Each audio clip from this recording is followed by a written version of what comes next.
Hashtag YouTube script, the pearl ultimatum. I told my sister she could have our grandmother's pearls for her wedding, or she could have me there, but not both. And I meant every word. Look, I need to back up. Because this isn't really about jewelry.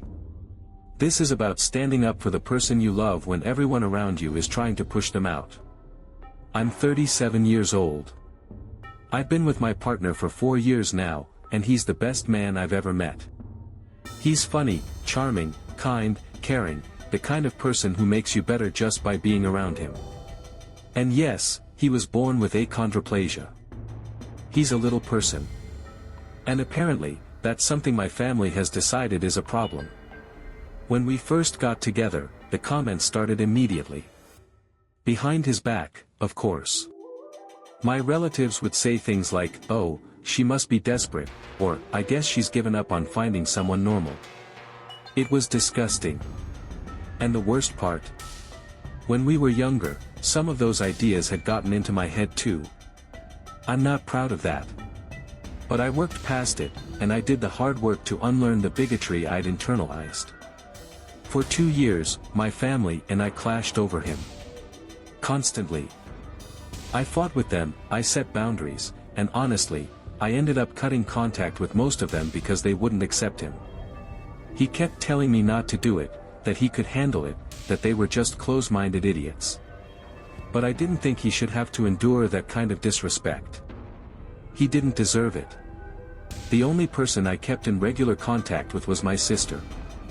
She's 35, and at first, she had her own reservations about him. But once she actually got to know him, she moved past it. She saw what I saw, a genuinely good person. Then, in March, she asked me to loan her our grandmother's pearl necklace for her June wedding. Our grandmother left the pearls to me when she died, and our sister got our grandmother's sapphire ring. It's a beautiful piece, and my sister felt it would go perfectly with her dress. I said yes immediately. It felt right, a way to have our grandmother with us on that special day. But here's where it gets interesting. 2 nights after that conversation, my sister messages me. And she asks me not to bring my partner to her wedding. Not in a joking way. Not casually. She was serious. She said she likes him, which, thanks, I guess, but she knows it would cause drama with the rest of the family, and she didn't want that tainting her big day. I felt something snap inside me when I read that message. I told her if he wasn't invited, I wasn't coming either. Because he's my family. Full stop. He's the person I've chosen to build a life with. And I wasn't going to sit there and pretend that was okay. She asked me to just suck it up for one day. To keep the peace. As if asking my partner to stay home wasn't already choosing sides, choosing the side of people who disrespect him for something he can't control. I lost my temper.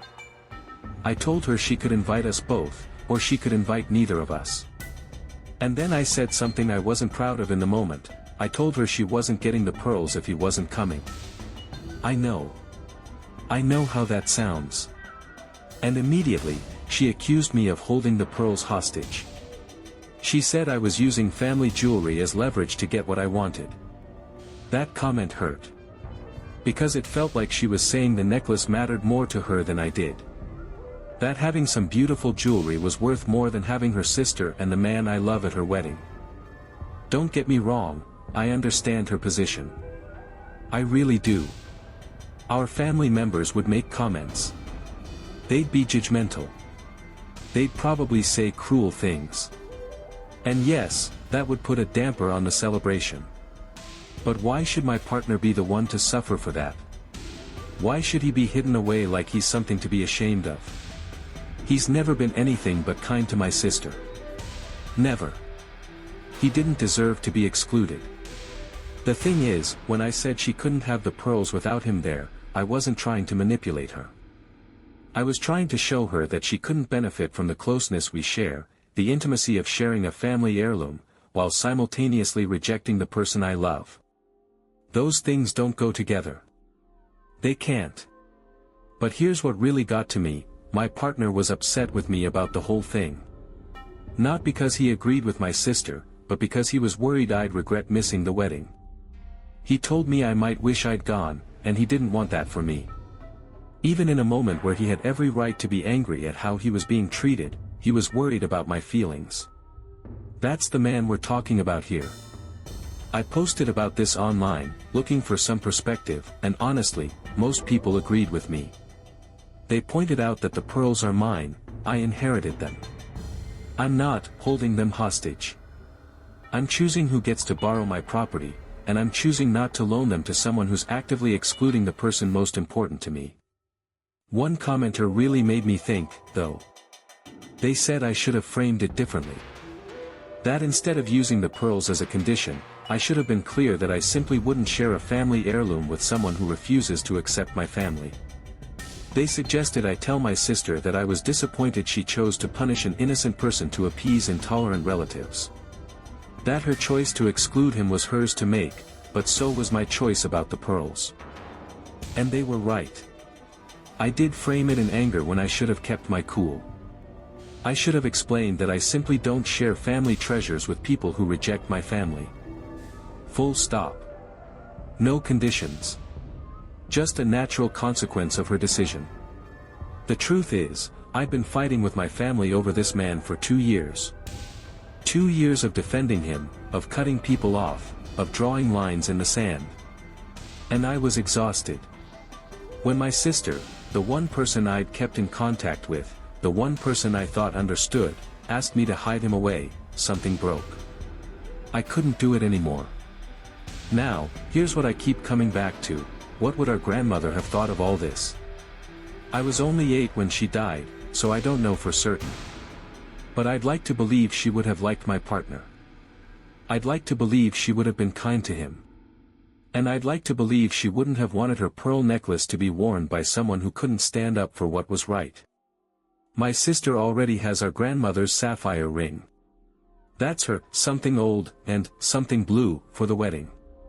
She didn't need the pearls. She wanted them. And I wasn't going to let her have them while she was excluding the man I love.